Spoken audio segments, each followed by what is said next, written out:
The autumn wind is a raider, pillaging just for fun. The 1970s Oakland Raiders. 2 Super Bowl appearances, 1 championship, 15 Hall of Famers. The silver and black Outlaws who built a dynasty on defiance. But what happened after they hung up the silver helmets? Some became successful coaches and executives. Others dedicated their lives to teaching kids. A few died young. It begins with the coach who never lost his love for the game. John Madden. The coach who never wanted to punt on 4th and short, won Super Bowl XI in 1976, crushing Minnesota 32-14 with pure Oakland attitude. Retired from coaching in 1979 at just 42 years old. Hall of Fame 2006. After hanging up his clipboard, became the voice of NFL Sundays, CBS, Fox, ABC Monday Night Football, NBC Sunday Night Football until Super Bowl 43 in February 2009. But his real immortality? The Madden NFL video game series starting in 1988. Electronic Arts turned his name into a billion-dollar franchise. Every kid who ever called an audible knew his voice. The coach who hated flying became the man who taught America football from their living rooms. Died December 2021 at 85. The game still bears his name. Ken Stabler, the Snake. Left-handed gunslinger who threw perfect spirals into triple coverage. 4 Pro Bowls, First-Team All-Pro 1974, Super Bowl XI champion, September 10, 1978 versus the Chargers. Down by 6 with 10 seconds left. Stabler deliberately fumbles forward. Pete Banaszak bats it. Dave Casper knocks it into the end zone. Touchdown, Raiders win. The Holy Roller. NFL changes the rule the next year. Hall of Fame 2016. 1 year after his death. Post-retirement, worked as CBS color commentator and radio analyst for Alabama football with Eli Gold. Served as chairman of the XOXO Stabler Foundation, raising funds for charitable causes. Died July 2015 at 69. The quarterback who broke rules that didn't exist yet. Fred Biletnikoff. Stick 'em on every finger. Routes so precise they looked choreographed. 6 Pro Bowls, 2 First-Team All-Pro, 1 Second-Team All-Pro. January 9, 1977. Super Bowl XI versus Minnesota. 4 catches, 79 yards, MVP trophy. His signature stop-and-go routes left defenders frozen like statues. Hall of Fame 1988. Super Bowl XI champion with hands that never dropped anything that mattered. After retiring in 1978, returned to Oakland as wide receivers coach from 1989 to 2006. 18 years teaching the next generation his sticky-fingered magic. Then 2015, founded Tracy's Place of Hope in Loomis, California, a shelter for domestic violence victims and substance abuse treatment for girls ages 14 to 18. Now 82, still catching lives before they fall. Cliff Branch. Pure speed in silver and black. 4 Pro Bowls, 3 First-Team All-Pro selections. The deep threat who helped Raiders win 3 Super Bowls, 1 in the 70s and 2 more in the 80s. Exceptional speed that turned short passes into long touchdowns. Defenders knew he was going deep but couldn't stop him anyway. After retiring from the NFL, played for the Los Angeles Cobras in the Arena Football League in 1988. 1 more season of speed. Different rules, same results. Became a Pro Football Hall of Fame nominee, reaching semifinalist status in 2004 and 2010. Waited decades for the call that never came during his lifetime. Died August 2019 at 71. 3 years later, 2022, posthumously inducted into the Hall of Fame. Speed kills, but time heals all wounds. Dave Casper. The Ghost. 5 Pro Bowls, 2 First-Team All-Pro, 1 Second-Team All-Pro. Super Bowl XI champion, September 10, 1978 versus San Diego. The Holy Roller. Hall of Fame 2002. The tight end who caught passes and controversy in equal measure. After retiring from professional football, traded his cleats for calculators. Worked for Northwestern Mutual Financial Network. helping business owners with financial planning and consultation. The ghost who haunted NFL defenses became the man who secured financial futures. Also inducted into the College Football Hall of Fame in 2012. Now 73, still making smart moves with money instead of footballs. Biletnikoff had the glue hands, but remember Branch's blazing speed? Here's how the Raiders built their aerial circus of outlaws. Jim Otto, 00, 12 Pro Bowls, 10 first-team All-Pro selections, AFL Championship 1967. Played his entire career with Oakland, never missed a game despite injuries that would end most careers. The center who snapped every ball like his life depended on it. Hall of Fame 1980, retired at the end of the 1974 season after giving everything to the silver and black. After football, worked in the Raiders front office and made a small fortune through business ventures. Burger King franchises, liquor stores, a walnut orchard, real estate investments. But the price of glory? Over 70 operations including 28 knee surgeries. The man who never missed a game couldn't escape the surgeon's table. Died May 2024 at 86. 00 on the field, priceless in Raiders history. Gene Upshaw, 7 Pro Bowls, 5 first-team All-Pro selections. The guard who protected quarterbacks during Super Bowl XI and XV victories with the Raiders. Dominant offensive lineman who opened holes and closed debates about who owned the line of scrimmage. Hall of Fame 1987. Retired from playing in 1981, but his biggest battles were just beginning. Became executive director of the NFLPA from 1983 until his death in 2008. 25 years fighting for every player who ever put on pads. Negotiated the 1993 salary cap in exchange for free agency and improved player benefits. The man who blocked for quarterbacks became the man who blocked for every player's financial future. Died August 2008 at 63. Protected players on the field, then protected their paychecks in boardrooms. Art Shell, 8 Pro Bowls, 2 first-team All-Pro, 2 second-team All-Pro selections. The left tackle who protected quarterbacks during Super Bowl XI and XV victories. Retired as a player in 1982. Hall of Fame 1989.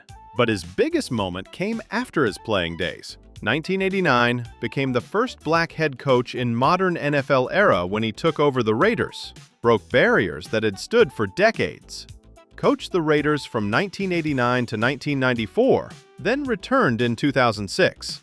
Also held coaching positions with various NFL teams and worked as a senior executive in the NFL's Football Operations Department, and later as Executive Director of Football Operations and Development. The man who protected quarterbacks became the man who opened doors for coaches who looked like him. Now 78, still standing tall as the pioneer who proved leadership has no color. Willie Brown, 9 Pro Bowls, 5 first-team All-Pro selections across various organizations. The cornerback who shut down receivers during the AFL Championship 1967 and Super Bowl XI victory. Lockdown coverage that made quarterbacks look elsewhere. Then think twice about that too. Hall of Fame 1984. Retired as a player in 1978, but stayed in silver and black. Served as defensive backs coach for the Raiders from 1979 to 1988. During those years, the team won 2 more Super Bowls. The player who intercepted passes became the coach who taught interceptions. Later worked for the Raiders organization in various capacities, including as team ambassador until his death. Once a Raider, always a Raider. Died October 2019 at 78. The cornerback who never left the corner office. Jack Tatum, the assassin. 3 Pro Bowls, 2 second-team All-Pros. Super Bowl XI champion December 23, 1972. The immaculate reception. His hit on Frenchie Fuqua caused the ball to bounce to Franco Harris. Most controversial play in NFL history. Still debated 50 years later. The safety whose hits ended careers and started arguments. After retiring in 1980, worked for the Raiders organization before becoming a land developer and entering real estate. Also authored 3 books about his playing days: They Call Me Assassin, They Still Call Me Assassin, and Final Confessions of NFL Assassin Jack Tatum. Created the Ohio-based Jack Tatum Fund for Youthful Diabetes, working to increase awareness. The man who delivered punishment on Sundays spent his later years delivering hope to diabetic youth. Died July 2010 at 61. The hit that made him famous became the legacy that defined him. The backfield bulldozers paved the way to glory, but the Silver and Black's real foundation? 3 Hall of Fame linemen who built a dynasty in the trenches. Ted Hendricks, the Mad Stork. 8 Pro Bowls, 4 first-team All-Pro selections, including AP and other designations. Won 4 Super Bowls with different teams, 5 with Baltimore, 11, 15, and 18 with the Raiders. The linebacker who blocked kicks like swatting flies and tackled running backs like catching butterflies. Hall of Fame 1990. Retired 1983, after collecting championship rings like souvenirs. After football, became involved in Hall of Fame advocacy and player representation. Currently serves as Vice President of the Hall of Fame Players Association. Also established the Ted Hendricks Foundation, supporting health, education, and research programs. The Mad Stork who flew around NFL backfields now flies around boardrooms protecting former players. Now 78, still standing tall at 6'7", still fighting for the guys who played the game he mastered. Phil Villapiano. 4 Pro Bowls, 1 second-team All-Pro, Super Bowl XI champion. December 23, 1972, the Immaculate Reception. Chased Franco Harris on the controversial touchdown that ended the Raiders' season. Argued it was an illegal catch. Still argues it 50 years later. The linebacker who never forgot the play that got away. After retiring from professional football, became actively involved in philanthropy and youth advocacy. March 2018, joined former NFL stars to support flag football under 14, an initiative recommending no-tackle football below age 14 due to brain health concerns. The man who delivered hits now delivers warnings about hits. Now 76, protecting the next generation from the damage he absorbed during his own playing days. Ray Guy. 7 Pro Bowls, 6 first-team All-Pro selections. The punter who changed punting forever. Won 3 Super Bowls, 11, 15, and 18. Kicks so high they needed air traffic control.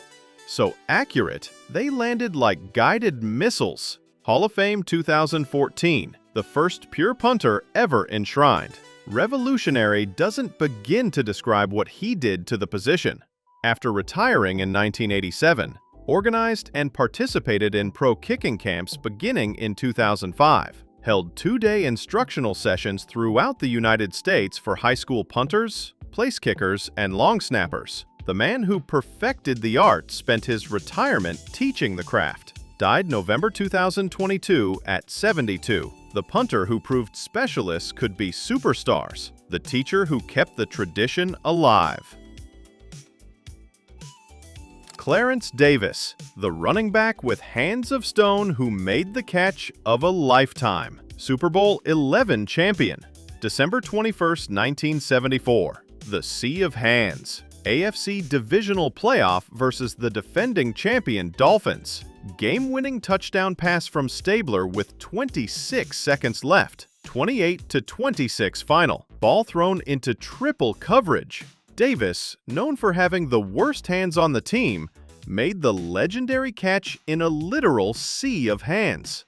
The most unlikely hero making the most unlikely catch when it mattered most. The running back who couldn't catch became the receiver who couldn't miss. That one moment defined a career, a season, and a franchise's championship dreams. Now 76, forever remembered for the catch that nobody saw coming from the guy who never caught anything. Pete Banaszak. 2 Super Bowl rings with the Raiders, 11 and 15. The fullback who blocked for champions and batted balls into history. September 10, 1978, the Holy Roller versus San Diego, after retiring from professional football, moved to the St. Augustine, Florida area. Co-hosts the post-game radio show for the Jacksonville Jaguars with Cole Pepper, from blocking for the Silver and Black to talking about the Teal and Gold. Inducted into the National Polish-American Sports Hall of Fame in 1990. Now 81, still talking football, still remembering the bat that changed everything. The secondary delivered fear, and the line brought fury. But the linebackers, they were the wildest outlaws of them all. George Blanda, 4 Pro Bowls, 1 AP First Team All-Pro, AFL Championship 1967 with Oakland, the quarterback kicker, who played until age 48. One of the longest careers in NFL history, spanning 4 decades of professional football. The man who threw touchdowns and kicked field goals when most players were watching from recliners. After retiring in 1976 at age 48, served as commercial spokesman for Chrysler Corporation, appeared in television advertisements promoting the Dodge truck line, the quarterback selling trucks instead of throwing passes, elected to the Pro Football Hall of Fame in 1981 on his first ballot, the ageless wonder who proved longevity beats youth when mixed with talent, died September 2010 at 83, played until 48, lived until 83, remembered forever. Mark Van Egan, 1 Pro Bowl, 1 second-team All-Pro, the running back who carried the ball during Super Bowl 11 and 15 victories, key contributor to the Raiders' championship runs in the 1970s, ground game that controlled clocks and crushed defenses, the back who ran between the tackles and into Raiders history. After retiring from football, became a commercial real estate agent, a career he maintained for 30 years, trading touchdowns for property deals. In 2002, inducted into the Rhode Island Scholar Athlete Hall of Fame in recognition of his career achievements. The running back who ran through defenses spent 3 decades running through real estate markets. Now 73, proving that success after football requires the same dedication as success during football. Tom Flores, the quarterback who became the coach who won it all, led the Raiders to 2 Super Bowl victories as head coach, 15 and 18. Hall of Fame 2021, the first Hispanic starting quarterback in the AFL, became the first Hispanic head coach to win a Super Bowl, twice. After retiring from coaching in 1994, served as color commentator for the Raiders radio network from 1997 until 2018. 21 years calling the plays he used to make. Also heads the Tom Flores Youth Foundation, benefiting K to 8th grade students in the Sanger School District in art, science, and sports. The coach who developed champions now develops children. Now 88, still giving back to the community that supported his groundbreaking career as player and coach. John Matuszak, the Twos, 2 Super Bowl rings, 11 and 15. The defensive end who terrorized quarterbacks and offensive coordinators' sleep, retired from professional football after the 1982 season. But his second act was just beginning. Transitioned to acting in the 1980s, becoming a professional actor in feature films and television. Most frequently remembered for his role as the deformed captive Sloth in the Goonies. "Hey, you guys!" became his most famous line, delivered from behind monster makeup. The defensive end who sacked quarterbacks became the actor who captured hearts, from Silver and Black intimidation to Hollywood transformation. Died June 19, 89 at just 38. The gentle giant who played a monster on screen, but was beloved by everyone who knew the man behind the mask. Ron Wolf, the scout who built the foundation of a dynasty. Hall of Fame 2015 as a contributor. Joined the Raiders in 1963, spending 2 decades identifying the talent that would dominate a generation. The evaluator who turned college prospects into champions, played a crucial role in drafting Art Shell, Gene Upshaw, Ken Stabler, and Jack Tatum, the core of the 1976 Super Bowl XI championship team. Later identified Howie Long, Marcus Allen and Matt Millen for the 1983 champions, left the Raiders in the 80s, eventually becoming Green Bay Packers general manager, winning Super Bowl 31 in 1996. Inducted into the Pro Football Hall of Fame in 2015. The scout who proved that championships are built in film rooms and draft meetings, one evaluation at a time. Now 86, the architect whose eye for talent shaped two dynasties a generation apart. Al Davis, just win, baby. The owner who built a dynasty on defiance. AFL Championship 1967, Super Bowl 11, 15, and 18. Hall of Fame 1992. The man who moved teams, sued the NFL, and won more than he lost. Became managing general partner of the Oakland Raiders in 1966, with controlling ownership from 1972 until his death in 2011. 39 years of silver and black attitude. His legacy includes pioneering diversity in the NFL, hired the first African-American head coach in the modern era, Art Shell, first female chief executive Amy Trask in 1977, the owner who broke barriers while breaking opponents' hearts. The commitment to excellence wasn't just a slogan, it was a lifestyle. Died October 2011 at 82. The Raider who never stopped raiding, the rebel who made rebellion respectable. One team, many different endings. That's what happens when the rebellion ends, when the silver and black fades, when outlaws become legends. The Raiders terrorized quarterbacks, broke NFL rules, and built a dynasty on pure defiance. Then life took over. Stabler battled personal struggles until his death from colon cancer. Tatum never publicly apologized for paralyzing Stingley. Madden quit coaching and became America's voice. Perfect on the field doesn't guarantee perfect in life. Make sure you're subscribed. Next week, the pre-merger Green Bay Packers dynasty.